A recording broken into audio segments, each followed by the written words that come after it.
A video plays, showing a crowd of people gathering around someone dressed in a bear costume. The man removes his costume in front of a girl and confesses his love, asking her to be his girlfriend. However, the girl bluntly rejects him, stating that they have only known each other for a month. She then insults his appearance, declaring that she will never like him because he doesn't deserve her. The crowd laughs and continues to record the humiliating scene. Suddenly, another girl appears, tries to disperse the crowd, and tells them to stop filming. In the present, the man who was rejected in the video sits in front of his computer, watching his own humiliation. He lowers his head in frustration and attempts to eat away his sorrow, taking a bite from his burger. While crying, he receives a call from his childhood friend Lacy, who happily invites him to her birthday party. With tears streaming down his face, he wishes her a happy birthday. Unaware of his distress, Lacy encourages him to join her and her friends at a karaoke bar to celebrate. However, Chen abruptly ends the call, leaving Lacy disappointed. One of her friends urges her to forget about Chen and enjoy the feast they prepared for her, but Lacy can't help worrying about her childhood friend. Back in his room, Chen continues to wallow in misery. He receives a message from Lacy, who tries to cheer him up by reminding him how he will always be her brightest dawn. Chen mumbles repeated apologies to himself, devouring his food as tears fall. He feels utterly useless, unworthy of being called Lacy's friend. He continues to gorge on food uncontrollably until suddenly a piece of food gets lodged in his throat, leaving him unable to breathe. He falls off his chair, collapsing to the ground with a heavy thud. And that's how Chen ate himself to death. He never achieved anything in life, and even in death, he remains a loser. As he descends into the abyss of the void, memories of his childhood flood his mind. He recalls being bullied for his weight since he was young. Most of his classmates avoided sitting next to him because they said it felt stifling. Even his own mother abandoned him when his father fell ill and later passed away from cancer. She left him alone when he needed her most. Chen continues to plunge deeper into nothingness. As the cold darkness envelops him, he hears a voice announcing that he has unlocked the ultimate starter pack for newbies. A blinding light surrounds him, and everything goes blank. After a while, Chen slowly opens his eyes and notices his hands feel sticky. Confused about being alive, he gets up and turns on the light in his room. When he looks into the mirror, he is utterly shocked. His entire appearance has changed. He has lost a significant amount of weight. Chen pinches himself in front of the mirror, unable to believe that this is all real. However, the pain he feels confirms that he is not dreaming. As he admires his new appearance, a voice inside his head speaks again, informing him that he has successfully acquired the beginner's gift pack. He panics, looking around for the source of the voice. The voice continues, explaining that he is the destined chosen one and introducing itself as his intelligent sensory hub, Nicholas. Chen is stunned for a moment but eventually accepts his situation, recognizing similarities to fantasy games and comics he's familiar with. He activates the system, and it explains that his fat-to-skill exchange system allows him to trade fat for skill points, unlocking a cheat mode journey to his best life. Since he had a lot of fat before, Chen assumes this will be enough to make him strong. Testing his theory, he slams his hand on the table, only to feel incredible pain. This proves him wrong, and he concludes that he is still a loser. Nicholas encourages him, assuring him that his skills will unlock as he levels up. Additionally, the system has prepared a starter gift for him. He has unlocked an ultimate mealtime companion called Mouth Part Enhancement. Chen finds this bizarre and doubts its legitimacy as a skill. Nicholas explains that upon activation, the system boosts the host's body, granting a complete enhancement to senses and endurance. As the system begins to explain the most crucial part of the skill, Chen is interrupted by a frantic call from Lacy, who is desperately asking for his help. Meanwhile, on the other line, one of Lacy's friends, who has shown interest in her, is furious that she turned him down. The man accuses her of leading him on, claiming that all he has done is treat her well. He demands to know what he lacks compared to her loser friend. Lacy attempts to move past him, but the man forcefully grabs her hand, showing no intention of letting her go. As dread begins to consume Lacy, the door to the room suddenly bursts open, revealing Chen. Enraged, he demands the man release Lacy. However, the door comically closes on him, making him flustered. Trying again, he barks at the men to free Lacy. Looking pathetic, the men laugh at him. Despite this, Chen remains unfazed and once more demands they let the girl go. The man, visibly frustrated, barks back at him for daring to order him around. Chen suddenly realizes he acted rashly and seeks the system's help. Nicholas informs him that, due to his current low level, the only skill he can use is the initial one he received, King's Contempt. This skill requires 0 energy points and is designed to deliver a crushing mental blow to his target. Chen imagines what might happen if he overwhelms the men with this ability. However, as he becomes lost in thought, the leader notices him zoning out and confronts him. Ignoring the leader, Chen turns his attention to Lacy, assuring her that he will handle the situation and keep her safe. Meanwhile, Lacy struggles to figure out who he is. The leader laughs at Chen, mocks his arrogance, and warns him to worry about himself instead. Chen then unleashes his skill, causing the leader to feel unbearable pain in his head and kneel in desperation. Smiling in satisfaction, Chen realizes the skill worked. He marvels at its power, amazed he didn't even have to lift a finger to inflict damage. The system informs him that there's a 5% chance the skill might impose berserk on his enemy, driving them into a frenzy and causing them to lose all sense of reason. As he contemplates this, the leader suddenly goes berserk, grabs him by the collar, and begins assaulting him. Chen realizes this is the effect of his skill, and frustrated, calls it lame while begging Nicholas for help. Unfortunately, the system informs him that his points have run dry and redeeming additional skills is impossible. As the leader continues his assault, Chen turns to Lacy for help, but she runs off, refusing to assist him. Chen feels his last ounce of hope slip away as he realizes his childhood friend doesn't recognize him due to his new appearance. Just then, the leader shoves him into a nearby table, causing him to hit his back with a loud thud. Despite being injured, Chen wills himself to fight back. The leader then approaches Chen with a bottle in his hand. Chen tells him to go away, but the leader, still in berserk mode, doesn't listen. Desperately, Chen looks around for something he can use as a weapon and notices leftover food on the table.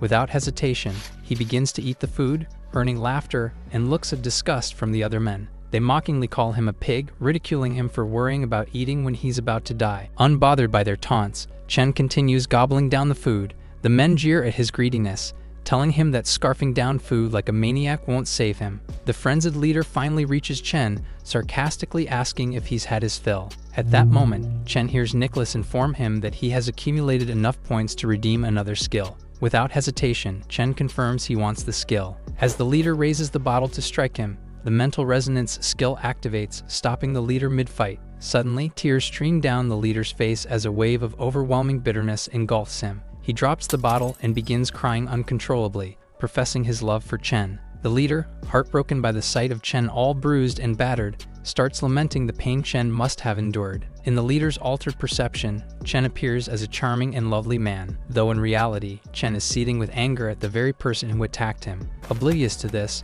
the leader lovingly hugs Chen, his emotions and pheromones entirely influenced by the mental resonance skill. Chen is in utter disbelief at the bizarre turn of events. He rejects the leader's advances and shifts his attention to the other men, jokingly wondering if any of them might like him instead. Devastated by the rejection, the leader turns to his friends for solace, seeking comfort in their support to mend his broken heart. Just then, Lacy arrives with the authorities, having reported the incident. To her shock, she finds the men enjoying themselves together, completely oblivious to the earlier chaos. Later, Chen sits alone, reflecting on the strange events. Determined, he vows to become a better version of himself so he can protect himself and those he cares about. Suddenly, his stomach rumbles and he heads home to eat. The next day, Chen receives a call from his colleague asking if he has forgotten about his part-time job, adding that today is payday. Hearing this, Chen rushes to get out of bed but immediately falls down. When he looks in the mirror, he finds himself super thin and frail. This disappoints him as he had promised himself the day before to do his best to become a better person. Nicholas informs him that he has overdrawn himself and needs to replenish his energy by consuming more fats. Despite his incredibly weak body, Chen pushes himself to find food. When he opens his fridge, the only thing he finds is a hot pot base, and with no other choice, he gobbles it up.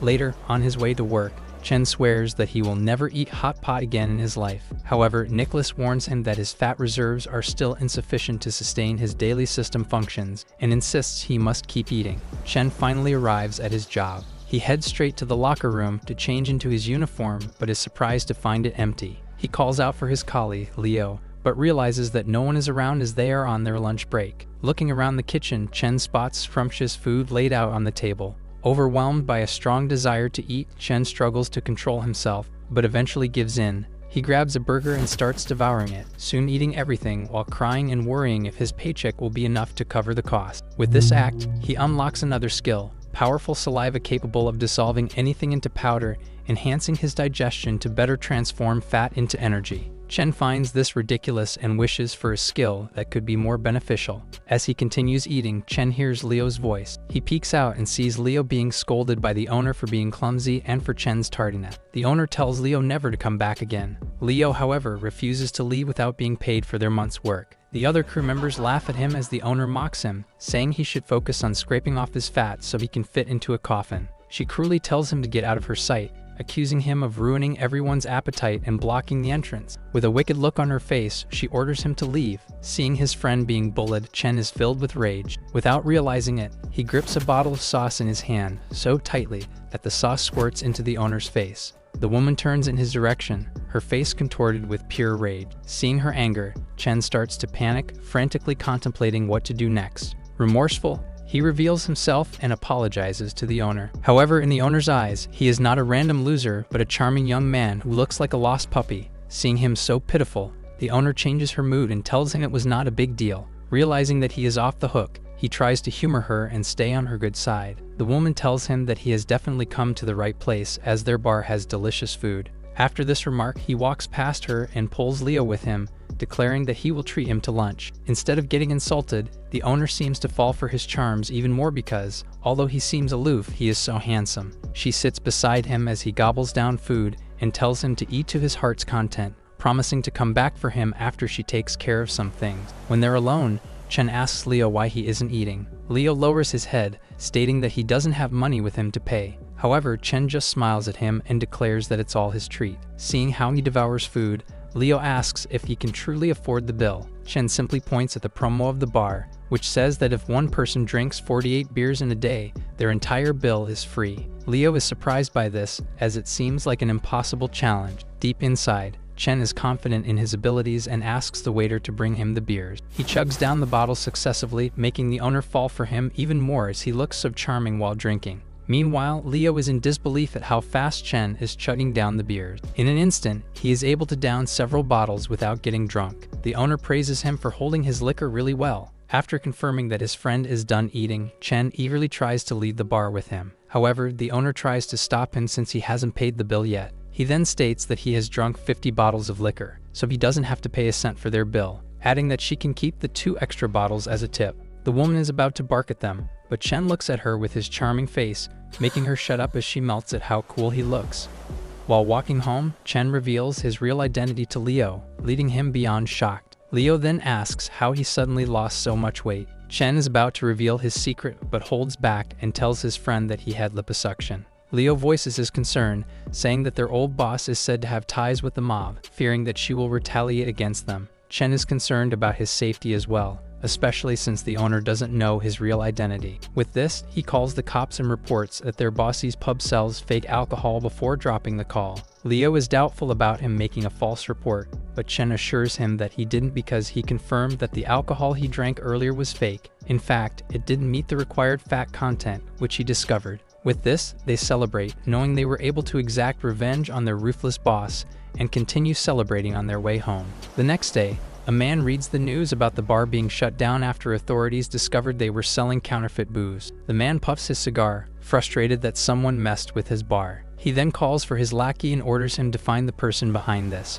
In a convenience store, the 2 friends share a meal after losing their jobs. School is about to start, but they've lost their source of tuition funds. As Leo worries, Chen acts all fine, saying his parents left him enough money in the card for tuition. While his friend continues to worry, he assures him that he'll figure it out, even ordering 10 more bowls of noodles and acting like money isn't a problem. As he's been called, he certainly is a bottomless pit for food. At school, Chen tries to pay for his tuition, but is told that the card's balance was insufficient. He's absolutely shocked upon seeing the minuscule amount of money left in his account. The long line behind him began to murmur, and he's told that he has 3 more days left to pay. Standing aside as freezing for a moment, lost in thought, he suddenly pulls on his hair in frustration, knowing the system is burning through his money, as it's demanding so much food per day. He'll have to figure it out on his own, since his parents are likely struggling to earn enough for his sister's treatment. While he's deep in thought over this, Sheena and her friends walk by. One of the girls notices him,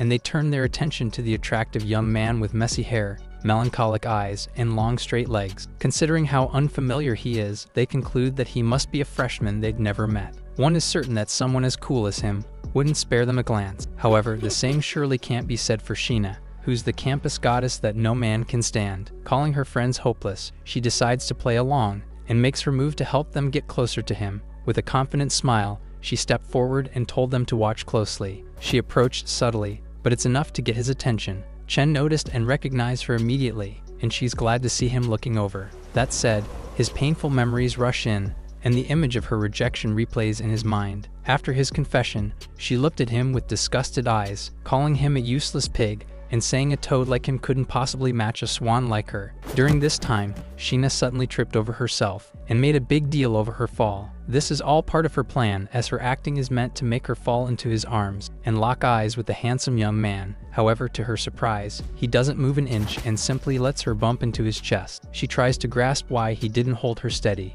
but pushes on and lightly holds his body, while apologizing for bumping into him. With her hand over his chest, she could feel the rapid beating of his chest, revealing the truth behind his cold reaction. She's certain that he's been caught in her charms and has fallen for her in that instant. Unfortunately, when she looks up to meet his eyes, she's met with an odd gaze that's far from what she usually sees. While the girl is left completely bewildered, Leo calls out to Chen, saying he's been looking all over for him. Sheena's confusion grows even deeper as she hears the familiar name. Suddenly, the man she was leaning on disappeared, and she found herself on the ground, having fallen from the lack of support. While baffled by the sight, her friends don't fail to record the campus crushie's embarrassing moment, which turns from bad to worse as she pathetically reaches out to Chen. Without turning to face her, he says he'll become an internet celebrity thanks to her, and asks her not to fake an injury on the main road, as she's blocking the way for others. The entire situation leaves the young woman appalled and insulted, and she nearly fumes from anger. On the other hand, her two friends quickly rush to the young man, fawning over his new appearance. Abandoned and alone, she stares at them in disbelief and calls them little witches. A crowd starts to form around Chen as they notice his change, and Leo kindly clears the path. While the two passed by, others also began to notice Sheena, who was supposed to hold dignity as their campus goddess. They snicker and hold their laughs as the young woman who has never been so insulted. Later on, the two friends have lunch in the academy, and Leo asks if his friend enjoyed his assist earlier. However, Chen couldn't answer, as he was too busy scarfing down his food. Finally putting his meal down for a second, tears fell as he expressed his heartfelt gratitude and admitted that he almost failed to hold back when the heartbreaker leaned on him after tripping. Moving back to the topic of his tuition funds, Leo offers to ask his parents for extra money in case he needs to be covered. Chen says there's no need to worry, because he already has a plan in mind. Seeing his friend's confused face, he decides to enlighten him and shows his phone screen. On there was an ad for a streaming competition focused solely on gathering viewers through an eating show. Leo couldn't believe what he was being shown, but the young glutton was completely serious, saying no one could beat him in that field. The system doesn't say much to support him, instead reminding him of the remaining hours until energy depletion. Chen arrives at the venue for the competition, but scowls upon being met with an endless line of applicants. At the far end, he tells them to enjoy it while it lasts, sure that none will compare once the competition starts. After all, when it comes to food, there's no way for him to lose. 4 hours of standing in line later, his number is finally called on. He confidently stepped up to meet the judges, activating his skills to take over the entire tournament with ease.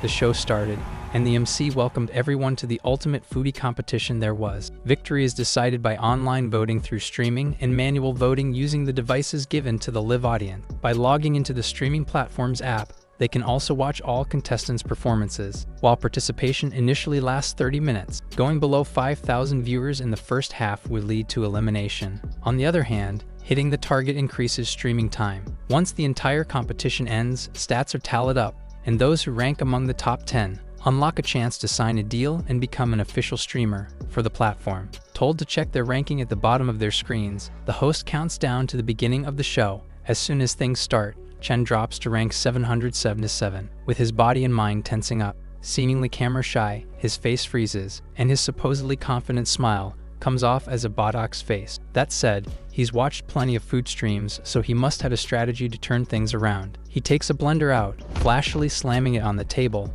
and intending to blend bizarre ingredients into juice to captivate the viewers. It isn't a bad move, since doing something change is certain to attract a level of intrigue. However, someone has the same idea as him, and Gao is already pouring a bunch of things into his blender. The 17th ranker starts off with a hefty amount of wasabi, fermented fish in a can, and tosses in a live female frog. Dissatisfied with the combination, he adds several chunks of stinky tofu into the mix, and finally activates the blender. After whirring for a while, a terrifyingly green liquid emerges from the foam. Suspiciously likening it to bubble tea, Gao names it life's bitter sip. Staring at it, he earns anger and prompting from the viewers, who are telling him to stop stalling. Gripping his thigh tightly, the streamer downs the glass contents in one long chug. On the other hand, Chen can only watch with his pathetic vegetables, unable to believe that the competitor actually drank the mixture. He's also in awe of the sheer willpower and determination needed to gulp down something so horrific with practiced ease. His mouth has turned into an actual sewage tank,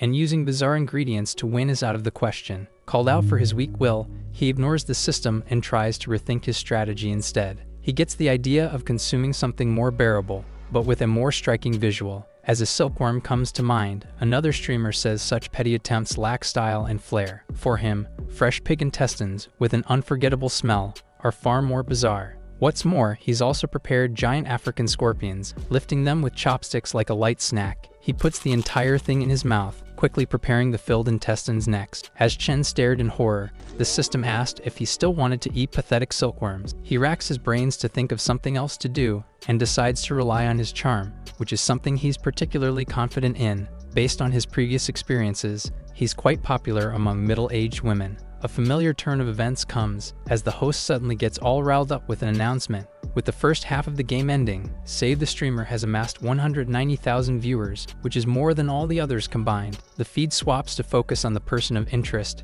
and they're shown a video of a beautiful woman. Without really doing anything different, she charms and captivates people with her looks, which are strong enough to affect even Chen. Thanking her viewers, she receives even more donations, coming in the form of various stickers through chat. She encourages them to keep going with a smile, satisfied with the current situation. Just like that, the once confident young glutton loses his confidence. Despairing, he scorns and ridicules himself for even thinking that he had a chance. The real stars of the competition include one with unyielding willpower, a freak of nature, and a true charmer. The system piles on, calling him a loser for even hoping to match them, and encouraging him to give up. On that note, he might as well get some last-minute calories in, as the food nearby is free anyway. With 3 minutes left on the clock, he absent-mindedly chomps on a delicious little snack. Doing what he's best at, he blankly bites down on the fork as well, and eats the utensil along with the food. He looks at it surprised, not intending to do such a thing, and panics upon realizing the strangeness of what just happened. Just then, a rocket, the biggest of all blessings, came into his screen.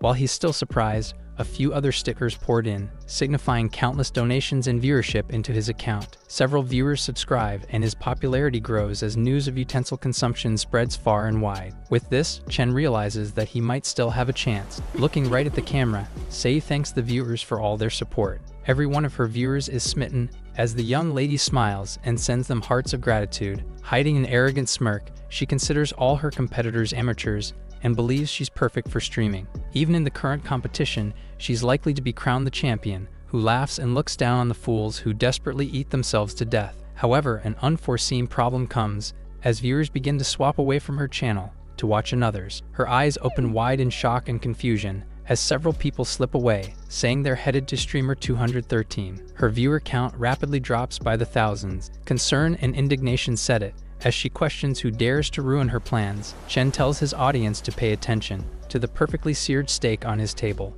Lifting it with a fork, he drizzles some sauce all over the divine slab of meat. While his viewer count skyrocketed, Sei watched on in frustration, questioning how eating a steak boosts popularity so fast. Munching on the protein, he says it's just the appetizer, and invites them all to watch as he moves on to the main course. The chat box is flooded with anticipation, and the young man slathers the plate with the steak's black pepper sauce. Messages flood in when he chomps on the dining ware, treating it like an entree. The scene leaves Sei flabbergasted and unable to believe what she just saw. He continues to chew on the hard plate, putting on a delighted expression and describing its texture as crunchy. Moving on, he then builds the tension by asking the audience if they believe that the plate is real or fake. Meanwhile, the competing streamers call him out for being fake, unable to believe that someone would actually eat a plate. That said, some experienced ones conclude that he's doing exactly what he's claiming to. Gao is already at the limit of his dark cuisine, but Chen's determination seems to far surpass his. Since he's a rival deserving of respect, the veteran admits defeat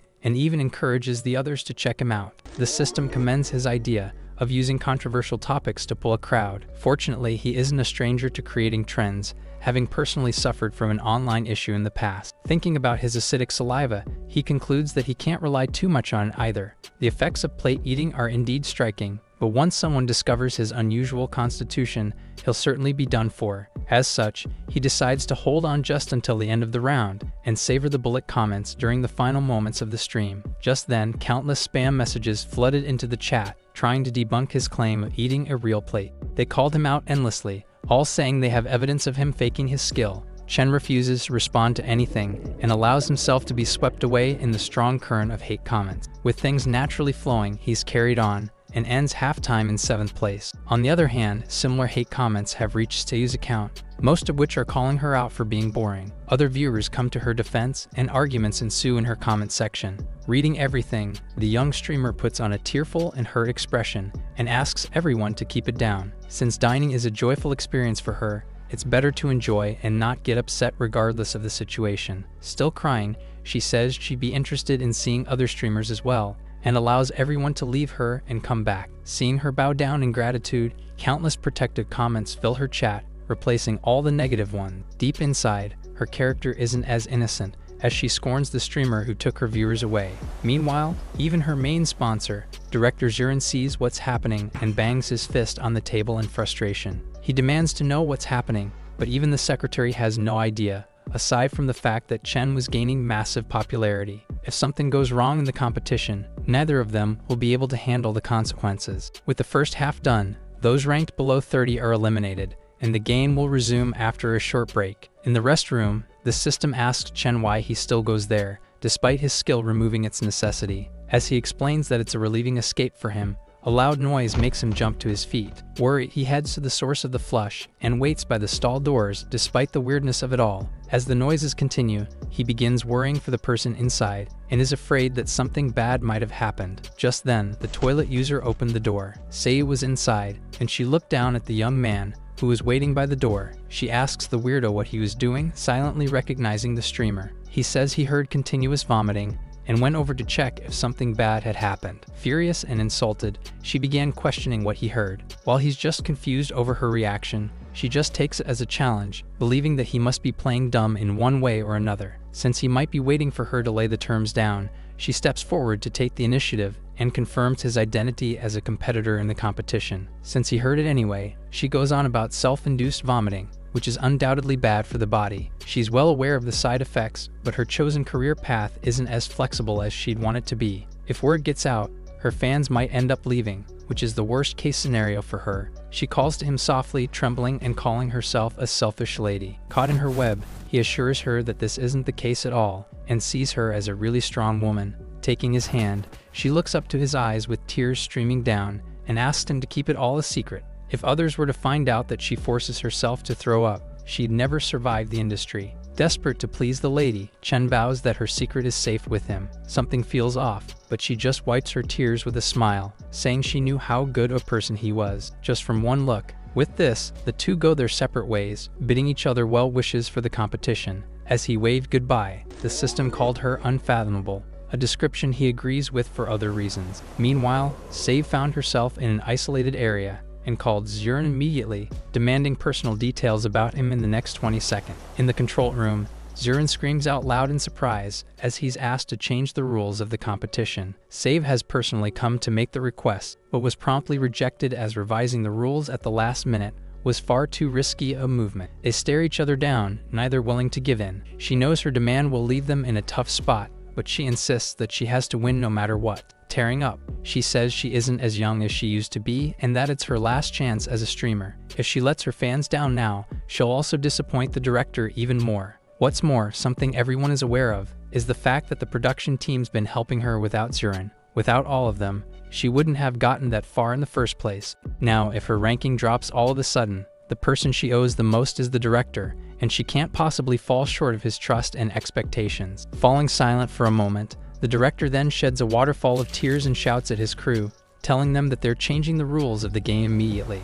As ordered, the MC announces the beginning of the first half and the abrupt change of rules for the second. The ranking criteria of their contestants has changed, from combining various metrics to primarily starlight points, telling the viewers to cheer their favorite streamer on. The man continues the competition. With this unexpected change, Chen's huge advantage has suddenly disappeared in an instant. It sounds unfair and too favorable for those with established fans, but he believes that his new viewers will come through. However, this confidence doesn't last long as he sees his name rapidly dropping in the leaderboard. Stunned silent for a moment, he screams in desperation. He was at the top of the popularity board, but was dragged down by the garbage rule that's putting his livelihood at stake. Since so many people are watching, he doesn't want to keep eating plates either, as it might blow up and affect his personal life. The system insists that indecision is the path to defeat, but he vows to think of something else and refuses to give in. The second half just started, and he just needs a bit more time to think about his next move.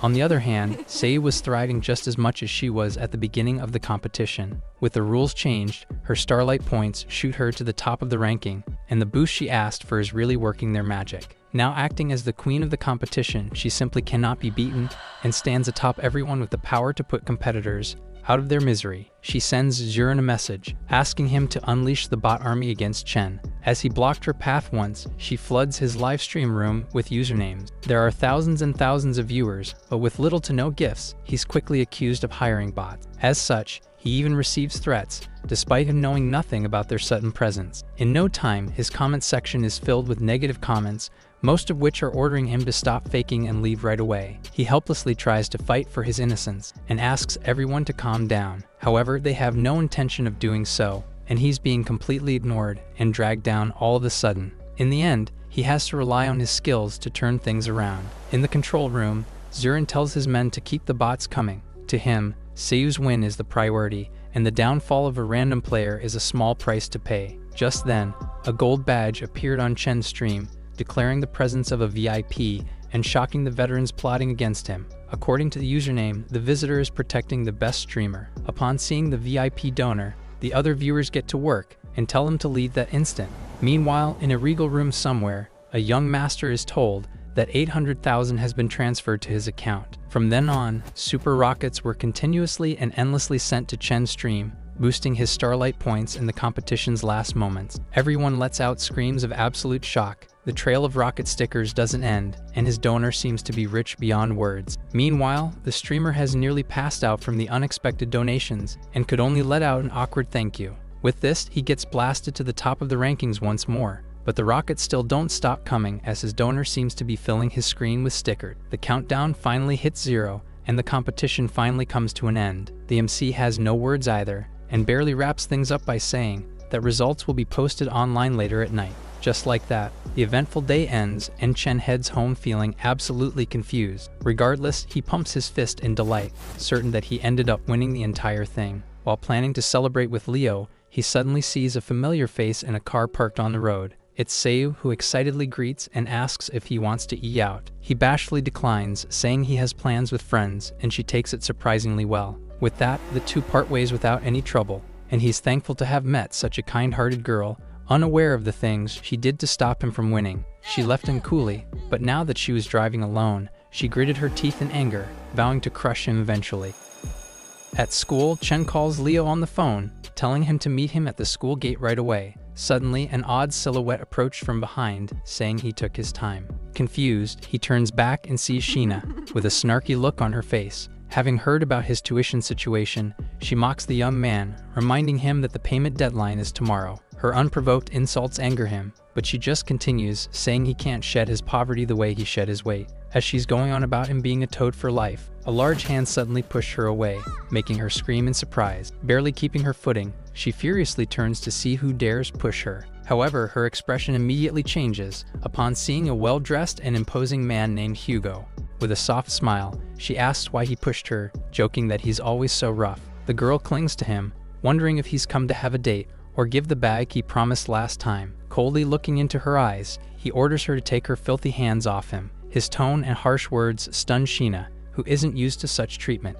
Unfortunately, he just doubles down, screaming at her to shut up, as no one asked her to speak. Moving on, he quickly makes his way to Chen with a serious face. It softens up for some reason, and the cold man asks why he didn't tell him. Having no clue what he's talking about, the young man asks for a bit of clarification. Hugo says he should have said so if he had money problems, but his financial issues have nothing to do with him. Hating how he keeps on acting tough, he says he knows all about the eating contest. Shocked that other people know, Chen is told to go online, and remembers that they were supposed to announce the results soon. Scrolling through the articles, he sees the competition announcement, which declared Seiyu as the winner. While several congratulated her, one comment noted how they saw someone else win that day. Hugo tries to cheer him up over the loss, promising that he'll always be number one in his heart. Once more, he asks him to approach him if he ever runs into any trouble at all. Acting strong as expected, Chen insists that the championship is a non-issue, as long as he has his tuition paid off. Declining the offered help for now, he smiles at Hugo, thanking him for the encouragement regardless. Sheena approaches the cold man,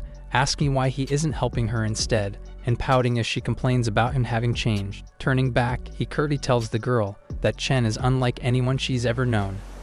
Moving on, Chen paid his tuition with the competition reward, and has invited Lacy to lunch. Just then, the system tells him that he's accumulated a lot of points, and suggests leveling up first. Virtual screens suddenly appeared before his eyes, showing how his evolution tree has unlocked a new icon. He's urged to work on the mother nest in the center. It's a force that bestows mysterious powers on the ruler, often called ethereal energy, and brings overwhelming powers. Reading something about traveling through space, Chen gets excited and asks for an explanation. However, he's given a lengthy and difficult to digest description, prompting him to make it stop. With his head spinning from it all, he decides to opt out of the upgrade altogether. The system is astonished and asks why he doesn't want to get stronger despite the opportunity. Thanks to the power, he's slimmed down perfectly and has sorted his finances out. From then on, he'll be raking in cash while working and is content with keeping things running smoothly. The system asks if he's really okay with that and calls him a truly carefree being when he expresses his desire for a modest life that's free from the pursuit of power. Spotting Lacy, he puts their conversation on pause for now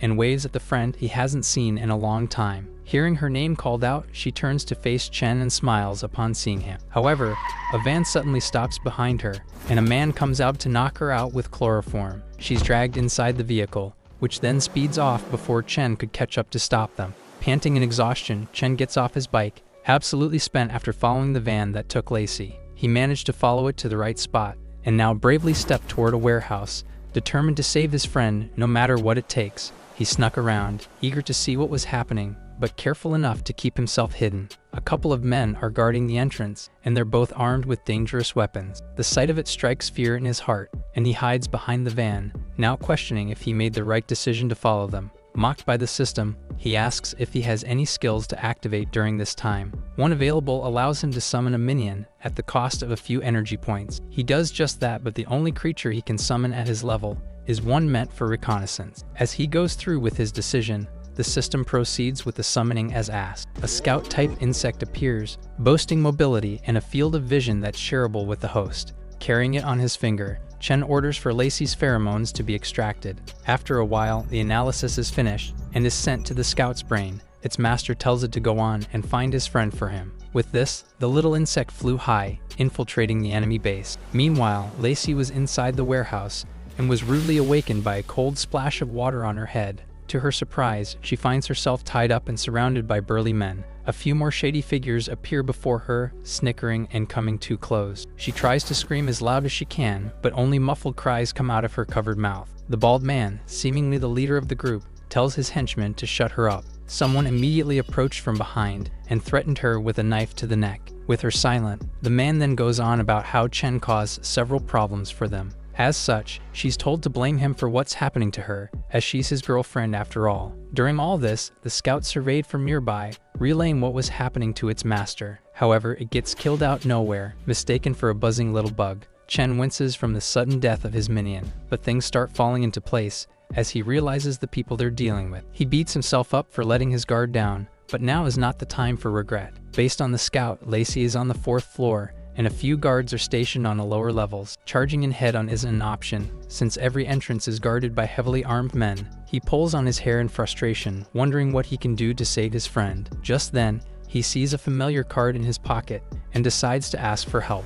A secretary's phone rings, and she readily asks if there's anything he might require. To her confusion, she asked for blueprints for a certain building. Later on, Chen acquires what he needs and makes his way into the drainage system. He descends while arguing with the system and eventually reaches the bottom, lighting his way up with nothing but his phone's flashlight. He hurries up as Lacy's life is on the line. Pulling the blueprints up again, he checks the exact area he's in and his distance from the hostage. Heading for the drainage exit in the building, he moves straight ahead. The entire area is moist and dripping with sewage water. Soon enough, hopelessness hits his heart as he sees the supposed exit blocked by a wreckage. He was so close and only needed to move in a few more meters. While wondering if he needs another plan, he receives a call from Lacy's phone. Answering the video call, the leader's face, ridiculously covered in stockings, shows up on the screen. After an awkward pause, the two flinch back in surprise. The man soon gets to business and tells Chen that his girlfriend is in their hands. Interrupted by his voice saying they aren't together, he tells the boy to shut up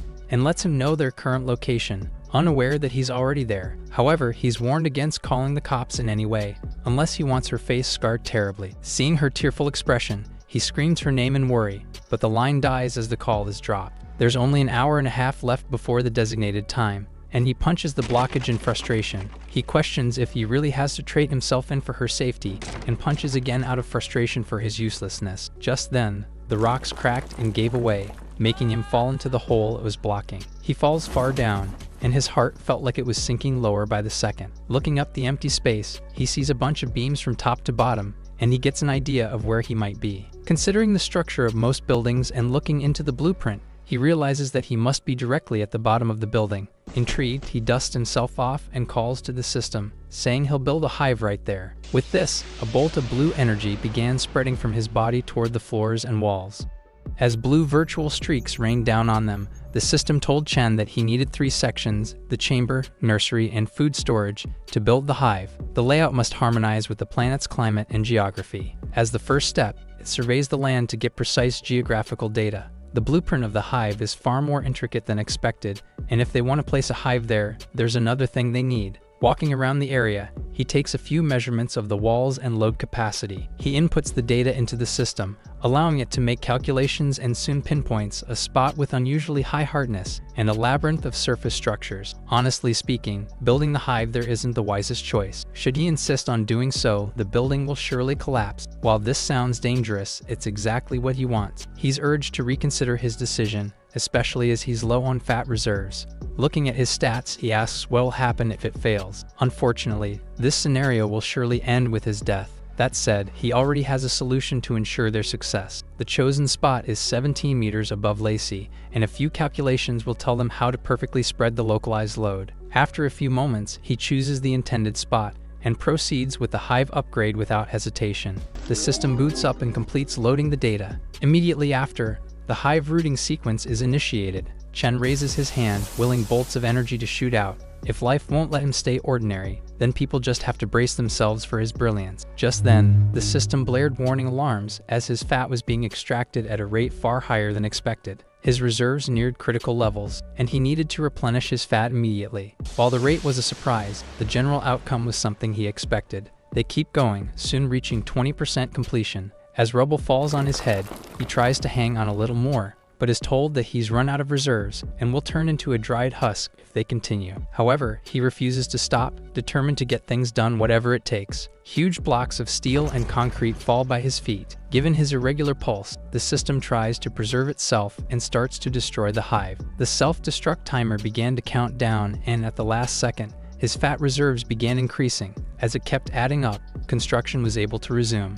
He found it odd during the eating competition. He barely ate any food, and yet gained so many fat points. Shoving the blocks of concrete and steel rods into his mouth, he replenished his resources. This proves his hypothesis that anything with energy can be converted into fat points. The young man smiles, having realized the true power of his skill. The system commends him for being resourceful, but consuming and extracting simultaneously will leave his body broken due to the repeated process of straining and rebuilding. Chen falls to the ground, groaning on his knees. It's true that it's painful, but the method has proven to be effective, so he shoves another metal rod inside his mouth. Soon after, the hive completion reaches 70%. The system doesn't stop his reckless act, but says they have an idea of how he's going to save Lacy. Coughing and reaching his limit, he finds himself impressed, and says the system is sharper than they look. In the abandoned building, the captors play a few card games, leaving the girl tied to the chair. As she tears up, not knowing what's waiting for her, the floor suddenly begins to shake. They wonder what that sound was, but curiosity soon turns into worry, as the light hanging above them started to sway. Knowing something was wrong, the men stood up, ready to move. The lamp fell, crashing to the ground and breaking. Realizing the danger they were in, the thugs quickly ran to save themselves, leaving Lacy tied up and unable to flee to safety. At that moment, the entire building toppled over. A car speeds across the road. Inside it is Hugo, who tells someone on the phone that he's got things figured out. He looks out the window with a curious expression. He gave Chen his card just earlier, but didn't expect him to get in touch on the same day. Thinking about the blueprints of a building older than him, he wonders why it was requested. After a while of driving, they reach the said building and get out. However, he sees that it seems to be swinging and wonders if he's just car sick. To their absolute shock, it comes crashing down, forcing them to rush to safety. He has no idea what was happening, but it's clear who was behind it. The smoke and dust eventually settled after the collapse, and Chen climbed his way out of everything. The only thing left standing was the room his friend was in, which he encased in a shield. According to his calculations, the room was in a dead end, so she should be okay. He checks on the thugs that are out cold, but are also protected by a shield. Finally, he finds Lacy sitting and tied up. She's unconscious but safe nonetheless. Hearing a familiar voice telling her to wake up, the girl slowly opened her eyes and saw Chen saying he came to rescue her. He hurriedly asks if she's hurt anywhere and hugs her in relief after confirming that she's all okay. Blaming himself for everything she went through, he apologizes sincerely. Since it was a huge incident, police soon arrived at the scene. In addition to checking on those who were endangered, they also arrest the kidnappers. They confirm Chen's statement, saying he was following his missing classmate when the building suddenly collapsed. Finally turning to Hugo, the cop asks if he spotted any suspicious characters. Seeing the two young students in front of him, he remains silent at first, then says he didn't see anyone and just witnessed the building fall. The man closes his logbook and tells his subordinate to check on the owner of the fallen site. The young heir says there's no need as he can just talk to him. Not getting it at first, the police warn him of obstructing their investigation. To clarify, Hugo calms them down and takes his wallet out. He explains who he is and that his family owns the entire land the building is on. He goes further, saying the abandoned building was already up for demolition. Running the incident off as fate that it collapsed on itself, he chuckled. Getting things straight, no one was hurt aside from the kidnappers. It's exactly as it seems. He's been on the force for a while, but has never encountered such a situation. They tell the young ones to get into the patrol car, making them worry about arrest. However, it's far from that, as they're just giving them a ride back to school. In the car, the three awkwardly sit at the back, silence filling the space. Chen apologizes to Lacy again, but she assures him that it isn't his fault. Many things happened, but it allowed them to realize several things. The young man then turns to Hugo and thanks him for all the help he provided. Seeing them interact unsettles the girl, knowing full well that the heir is no saint. Meanwhile, the rich young man wonders if she even deserves an apology. The tension is oddly high as the two shoot daggers with their eyes. Confused over what might have happened, Chen awkwardly laughs it off. Later on, someone bangs their hand on the table. Student Council President Yudo says they absolutely cannot falter this time. America's top Ivy League school will send them a student for academic exchange. With the school's reputation on the line, they have to tighten campus discipline. Sheena, also a council member, puts makeup on and backs the president's thoughts. He seems prim and proper, but as soon as a car speeds past her, ruining her hair, she screams in anger, losing all her composure. It was a police car, and she saw Chen's group step outside to talk to an officer. Still spiteful, she listens closely, eager to find something to use against him. She smiles slyly, saying he's plain unlucky to have stumbled into Yudo's path. The woman exclaims and points to the group, loudly asking why a student is getting mixed up with the police. Concerned, the president asks if she knows him, and she sees her chance. The devious girl then says he's someone who's been clinging to her non-stop. Moreover, he's been hanging out with Hugo, who everyone knows is bad news. Immediately getting a nasty expression,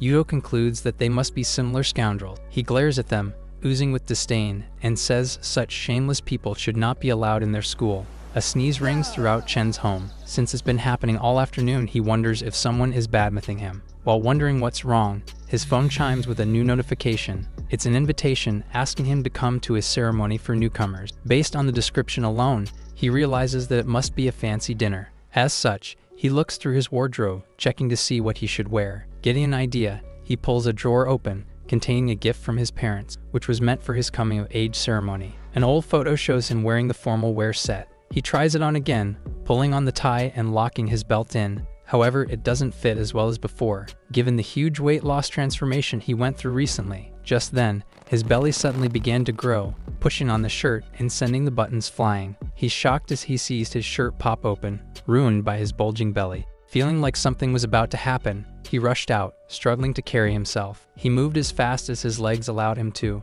and he eventually reached the bathroom, where loud sounds soon echoed from. Later on, he exited a stall, clinging to the door and walls as his legs were weak. Looking grim, he blames the system, certain it's their fault. Looking at a glowing egg in his hands, he tells it to explain. As they nonchalantly say that it's an egg, he gets frustrated and orders the system to explain why a grown man just laid it. It's supposedly a reward for upgrading the brood last night. Wondering what's inside it, he's told to figure things out himself, and once it hatches, he should have the power to dominate the earth. Chen sighs and says he has no time for nonsense now. He has no intention of ruling the earth and just wants to protect people he cares about.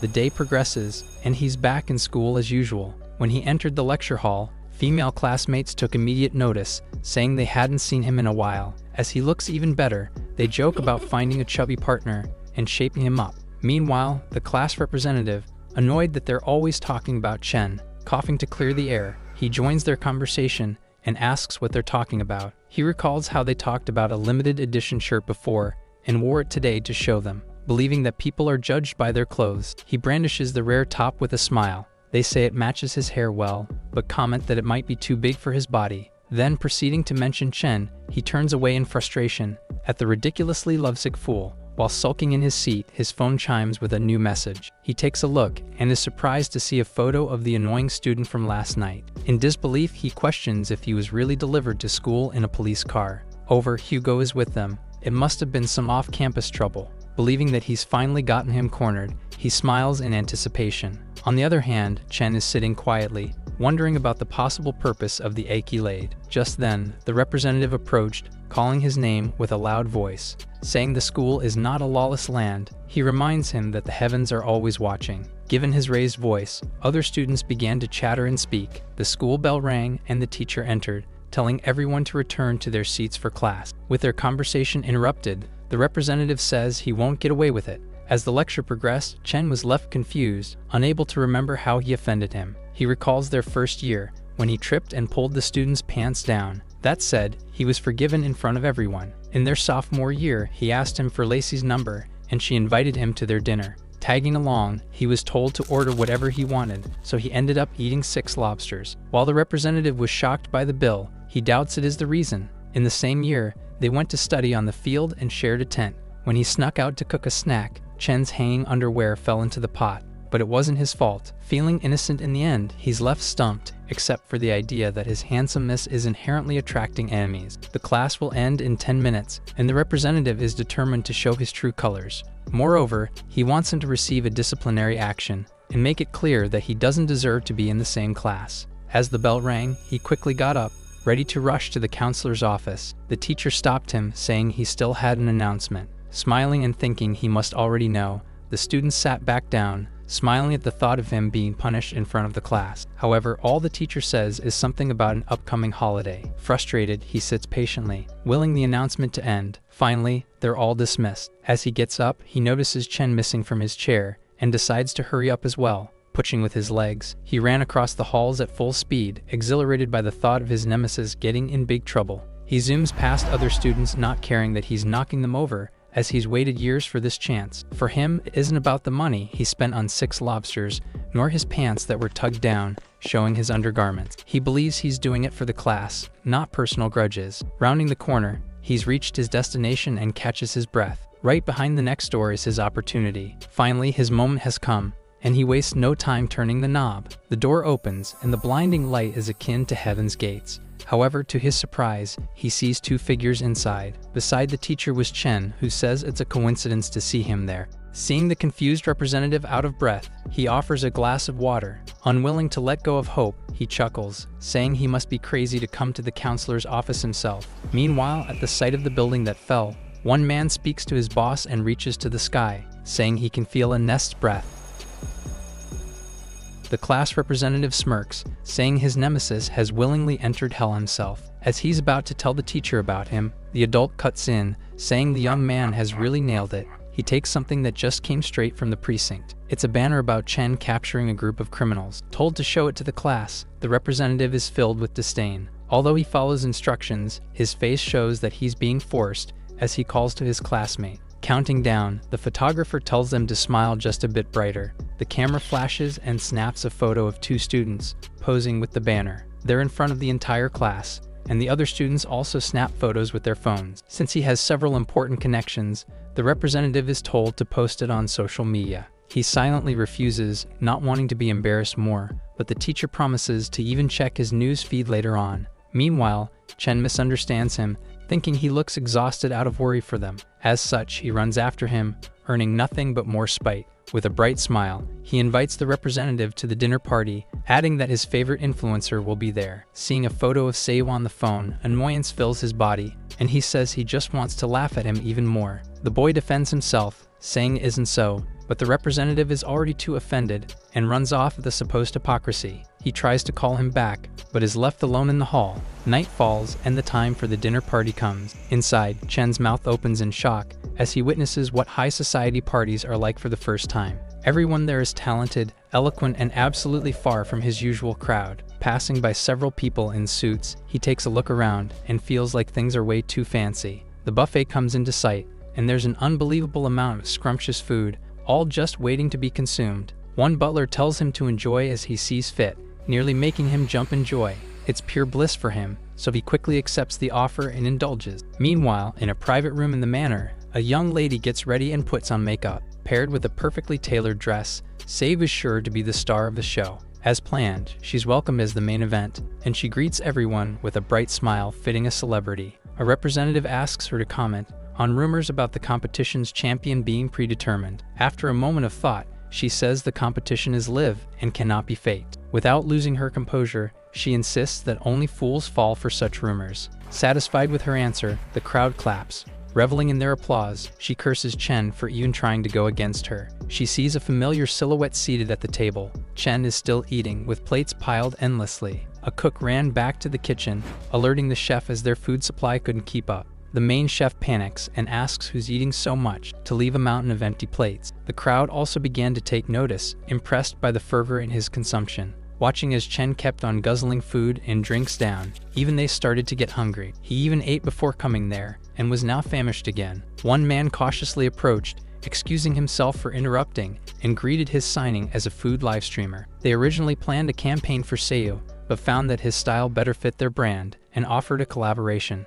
His card identified him as Chen, the executive director of food company. Intrigued, the young man takes the card, but Seiyu just couldn't accept it. Her uncle worked so hard to connect with that company, which is one of the giants in the industry. She approached Chen, ready to put a stop to it, and said she'd been looking all over for him. As she takes his arm, he blushes from the unexpected contact. Saying she lost something in the parking lot, she asks for his help. Her pretty face manages to convince him immediately, so he excuses himself from Chen for a moment. The director tells him to go ahead, adding that he'll wait for his reply. The two reach the dark parking lot, where she asks him to find a necklace from her mother. She blames herself, unable to believe that she lost it. He bends down with his flashlight, eager to help her as much as he can. She watches him, silently looking over at two figures hiding in the dark. As soon as he hands him the necklace, she'll pretend to trip and fall. At that moment, her hired photographers will capture the moment and make it look like he pushed her after being rejected. Once the story breaks, her reputation will shine and leave him ripped to shreds. As she blames him for always getting in her way, Chen exclaims, saying he's found it.